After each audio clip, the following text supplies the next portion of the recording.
বন্ধুরা, আজকে আমি চিকেনের এমন একটা রেসিপি নিয়ে চলে এসেছি যেটা আপনারা একদম কম সময়ে কোনো ঝামেলা ছাড়াই তৈরি করে নিতে পারবেন। আর এই রেসিপিটা বানাতে খুব বেশি সময়ও কিন্তু লাগে না। ভাত দিয়ে, রুটি দিয়ে, দুটো দিয়েই খেতে কিন্তু ভীষণ ভালো লাগে। আজকের এই রেসিপিটা বানানোর জন্য আমি একটা পেঁয়াজ নিয়েছি আর দুটো টমেটো নিয়েছি। টমেটোগুলোকে দু টুকরো করে কেটে নিতে হবে। সমস্ত টমেটোর পিছনের এই অংশটাকে কেটে দেখুন আমি বাদ দিয়ে দিচ্ছি। বাদ দিয়ে টমেটোটাকে দু টুকরো করে নেব। সমস্ত টমেটোগুলোকে রেডি করে নিয়ে এখানে দেখুন নিয়ে নিয়েছি আমি পেঁয়াজটাকে এইভাবে প্রথমে 4 টুকরো করে নিতে হবে। মাথার অংশটা বাদ দিয়ে দেব। বাদ দিয়ে এর যে পাপড়িগুলো আছে সেগুলোকে দেখুন হাতের সাহায্যে ঠিক এই রকমভাবে ছাড়িয়ে নিতে হবে। সমস্ত পাপড়িগুলোকেই আমি পেঁয়াজের ছাড়িয়ে নেব। একেবারে ঝামেলা ছাড়া কম সময়ের মধ্যে যদি চিকেনের রেসিপি তৈরি করতে চান তাহলে আজকের রেসিপিটা আপনারা বানিয়ে নিতে পারেন। সমস্ত পেঁয়াজের পাপড়িগুলোকে ছাড়িয়ে দেখুন আমি এখানে রেখেছি। টমেটো আর পেঁয়াজটাকে রেডি করে নিয়েছি। এখন অন্যদিকে আমি নিয়ে নেব চিকেনটা। এখানে দেখুন চিকেনটাকে আমি ধুয়ে পরিষ্কার করে নিয়েছি। এটাকে কিন্তু কিচ্ছু করব না, ম্যারিনেট করার কোনো প্রয়োজন নেই, এই রকমই রেখে দেব। এখন অন্যদিকে আমি একটা কড়াই বসিয়ে দিয়েছি। এতে দিয়ে দিচ্ছি কিছুটা সর্ষের তেল। তেলটা গরম হয়ে গেলে গোটা গরম মশলা আমি থেতো করে নিয়েছি। 3টে এলাচ, দারচিনি আর লবঙ্গ থেতো করে নেওয়া মশলাটাকে দিয়ে দিলাম গোটা জিরে। ফোড়নটাকে কয়েক সেকেন্ড ভেজে নেব। দেখবেন ফোড়ন থেকে একটা সুন্দর গন্ধ বেরোতে শুরু করছে। ঠিক সেই সময় দিয়ে দিতে হবে ধুয়ে পরিষ্কার করে রাখা চিকেনগুলোর মধ্যে কিন্তু আমি এখনও কিচ্ছু দিইনি। সমস্ত চিকেনগুলোকে দিয়ে এর মধ্যে দিয়ে দিচ্ছি দেখুন লবণ, আর দিয়ে দেব অল্প হলুদ। লবণ আর হলুদ দিয়ে চিকেনটাকে ভালো করে মিশিয়ে নিতে হবে। এই সময় গ্যাসের ফ্লেমটাকে মিডিয়ামে রাখবো। মিডিয়ামে রেখে চিকেনটাকে অল্প কিছুক্ষণ দেখুন আমি ভালো করে মিশিয়ে নিচ্ছি।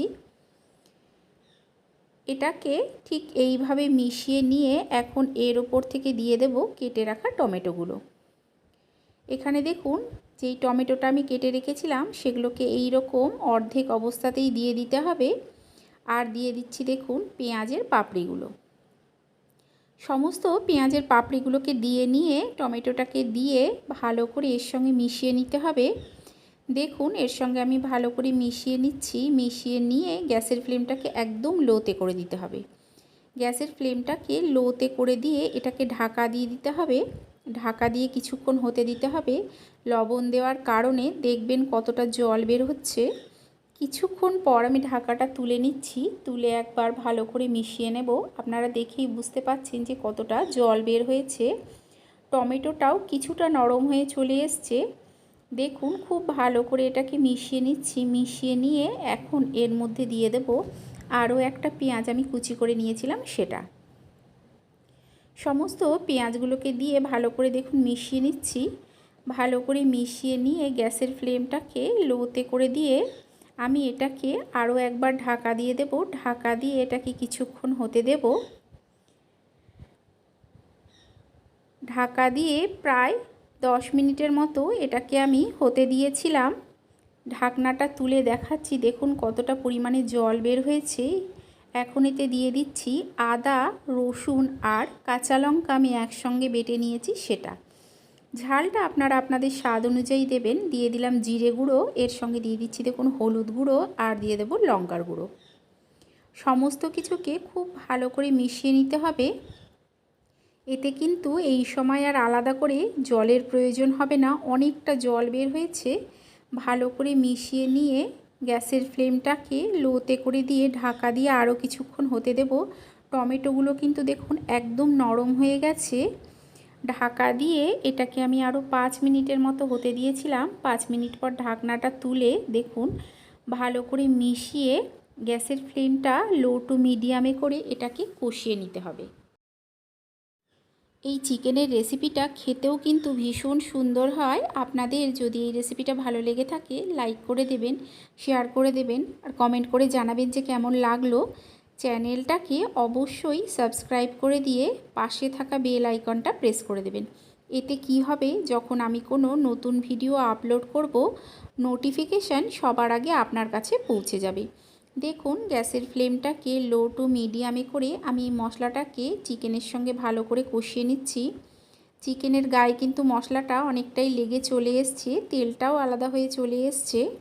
এই রকমভাবে কষিয়ে নিতে হবে। এখন এই সময় এতে দিয়ে দিচ্ছি আমি জল। আপনারা যতটুকু ঝোল খাবেন সেই অনুযায়ী জল দেবেন। চিকেনটা ঢাকা দিয়ে রান্না করতে করতে অনেকটাই কিন্তু সেদ্ধ হয়ে গেছে। দিয়ে দিলাম স্বাদ অনুযায়ী লবণ আর দিয়ে দিচ্ছি আগের থেকে সেদ্ধ করে ভেজে নেওয়া আলু। তবে আলু খেতে পছন্দ না করলে আলুটা না দিলেও চলবে। দেখুন সমস্ত কিছুকে ভালো করে মিশিয়ে আমি দিয়ে দিচ্ছি কয়েকটা গোটা কাঁচা লঙ্কা। এখন এটাকে ঢাকা দিয়ে আরও কিছুক্ষণ হতে দেব।